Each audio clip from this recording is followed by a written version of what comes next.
Friend Shikhamoni ব্লগৰ এটি নতুন ভিডিঅ'লৈ আপোনালোক সকলোকে স্বাগতম জনাইছোঁ। আজি এটি ফাৰ্ষ্ট নৰ্মেল ভিডিঅ' আপোনালোকৰ মাজলৈ দিব ওলাইছোঁ।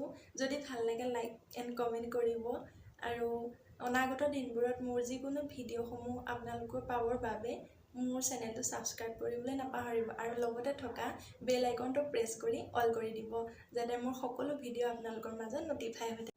এতিয়া এখন কেৰাহী গৰম হ'বৰ কাৰণে পাতি থৈছোঁ। মোৰ কেৰাহী গৰম হৈ গৈছে। কেৰাহীখন গৰম হোৱাৰ পাছত অলপ মিঠাতেল দিছোঁ।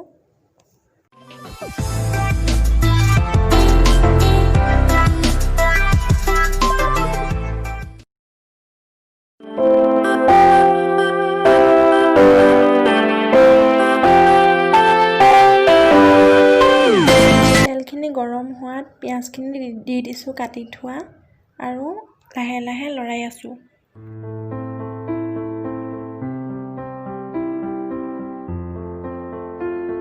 পিঁয়াজখিনি অলপ আধা পকিবলৈ দি তাত কেইটামান বগা সৰিয়হৰ গুটি দি দিছোঁ।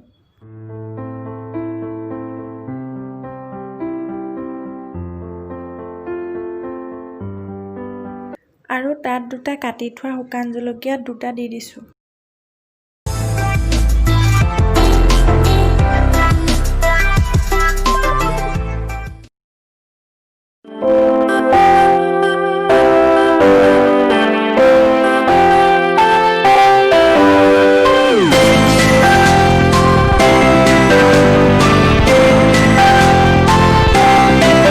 এতিয়া পিঁয়াজখিনি অলপ লাহে লাহে ৰঙচুৱা হ'বলৈ ধৰাত মই নিমখ অকণমান দি দিছোঁ।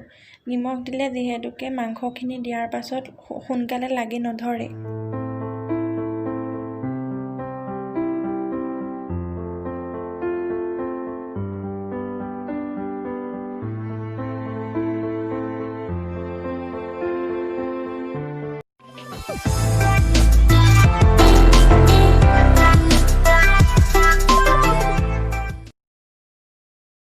পিঁয়াজখিনি ৰঙচুৱা হ'বলৈ ধৰাত তাত মই মাংসখিনি দি দিছোঁ।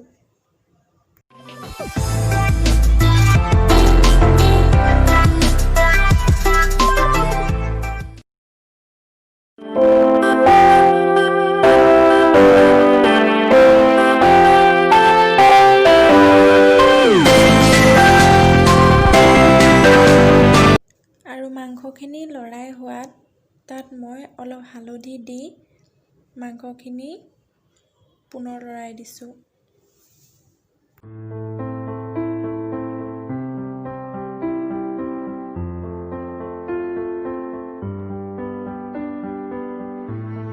তাত দুটা খুন্দি লোৱা ইলাচি দি মাংসখিনি পুনৰ ঢাকি দিছোঁ।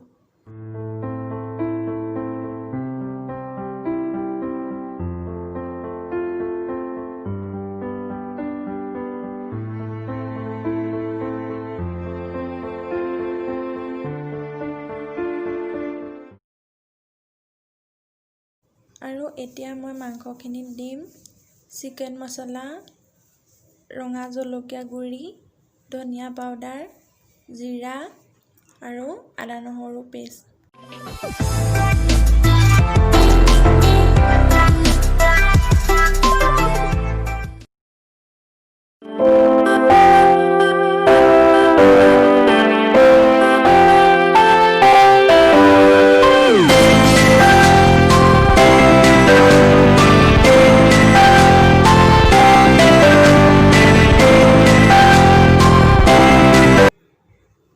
মছলাখিনি দিয়াৰ পাছত মাংসখিনি মই পুনৰ লৰাই এনেকৈ ঢাকোন দি 2-3 বাৰমান লৰাই থাকিম।